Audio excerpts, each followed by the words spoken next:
What's up, FunAhead seekers? Today, we're talking heel-toe basics. Stay tuned.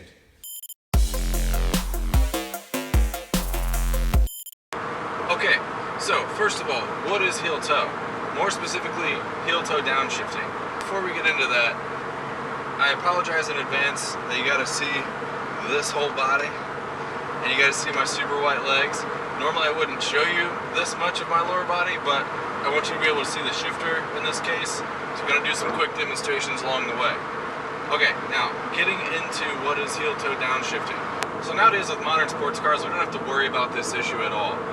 Not like heel-toe downshifting is an issue, it's just that it's not even a thing with modern cars because we've got these super fast dual clutch transmissions that take care of all the upshifting and downshifting for us.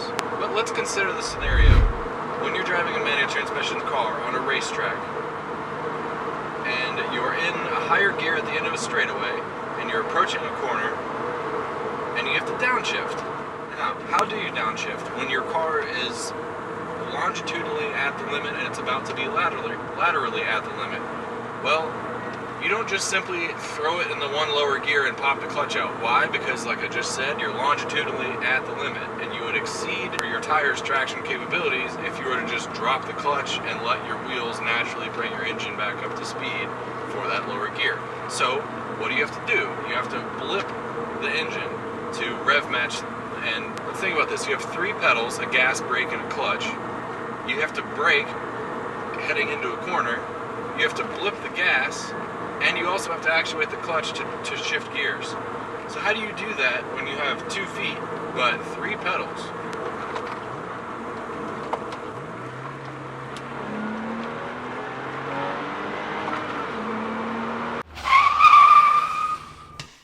Okay, now let's expand on the points that I made while introducing the concept of heel-toe downshifting. I have a few illustrations here that should hopefully help with that purpose.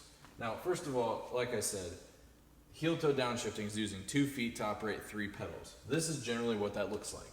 You use your left foot to actuate the clutch, and your right foot is actuating the brake pedal, and then the right side of your foot is actuating the gas pedal.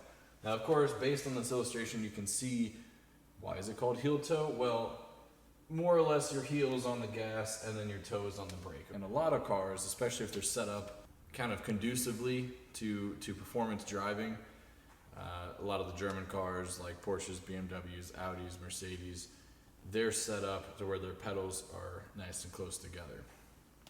A lot of the Japanese cars, they struggle with that a little bit, but heel-toe can still be done. You just have to kind of stretch your foot a little bit further.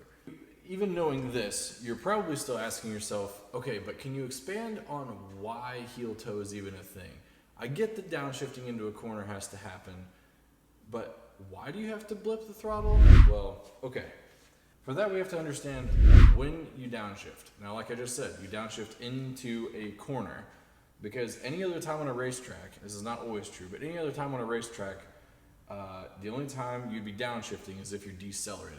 And most of the time you're decelerating, you are heading into some kind of a corner, why else would you be slowing down, right? So we've got my sweet corner illustration going on right here, showing that if you kind of consider off the page here, your braking point starts somewhere down here, brake, brake, brake, brake, brake, shift point happens here, and then your car is good to go as far as powertrain goes, your engine's at a nice happy RPM to be able to carry yourself out of this corner. Your turn-in happens here, apex, roll back into the gas, and head out. Now, knowing that you shift here is one thing, but why do you have to blip? Okay, well that has to do with the traction circle. The circle itself illustrates the limits of your tire's traction capability. Now it kind of looks backwards. The bottom side is gas, top is brake, left is the right turn, and right is left turn. This is because this is where your G-forces are going. If you're braking, your G-forces go forward. If you're on the gas, your G-forces go backwards, and so on. So the traction circle helps to illustrate, for example, the reason why you can't brake and turn at the same time. You have to do your braking in a straight line, then turn in, then no braking but only turning, and then roll into your throttle and accelerate out. The reason for that is if you are doing a right turn steady right turn while still braking, you are outside of your traction circle by your G-force, therefore you've exceeded your tire's traction limits. By that same logic, that's just an example, by that same logic, if you are heavy into your braking, and of course on a track you are at a limit, you are at the limit, right? If you are limit braking going into a corner and you downshift and just throw your clutch out, you don't even blip, then you are forcing your wheels to spin your engine up to be spinning at the correct speed for that lower gear. Does that make sense? It requires your wheels to overcome your engine's inertial weight to then spin it up. What that means is, if you are already limit braking and then you downshift and throw your clutch out without blipping, you've then exceeded your braking capabilities of your tires. Therefore, you will lose control because your tires have exceeded their traction limits. Knowing that, let's move on to the actual sequence itself. You've got your vehicle speed, your gear position, engine RPM, gas position, brake, and clutch. So the sequence becomes, as you're entering the corner, it's heavy on the brake, then clutch in, then gas, as your clutch in and gas simultaneously, you are shifting gear, and then you are letting the clutch right back out, and then eventually you get off the brake once you've reached your desired speed. To give you a quick visual representation of what I'm talking about, here are a couple example heel-toe downshifts. Now some upshifts, and then back into brake, heel-toe downshift, heel-toe downshift. Now while we look at this one more time, I just want to say really quickly that shoe choice is very key here. These particular shoes are Saucony Bullets, but basically any kind of shoe that has a thin sole and will allow you to feel the pedals really well. Also, driving shoes are a great choice if you want to spend the money.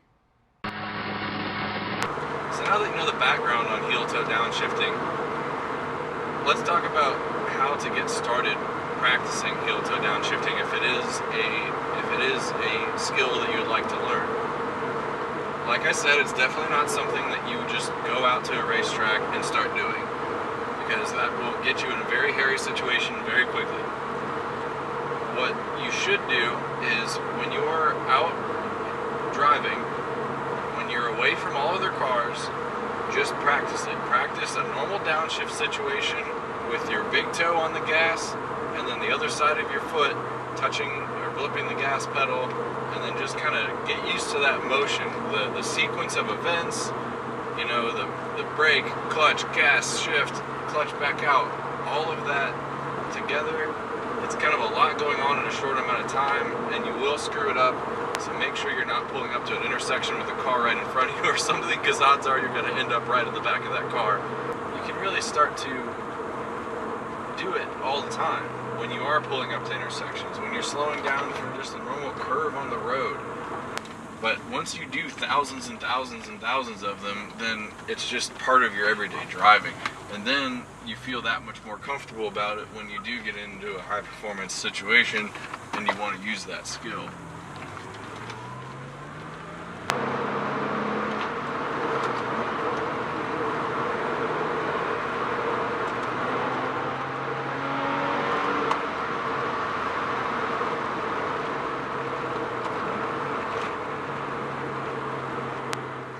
Okay, so that about wraps up all the heel-toe basics. Now it's time for you to go out and practice. If you liked this video and found it informative, please do me a huge favor and hit that like button.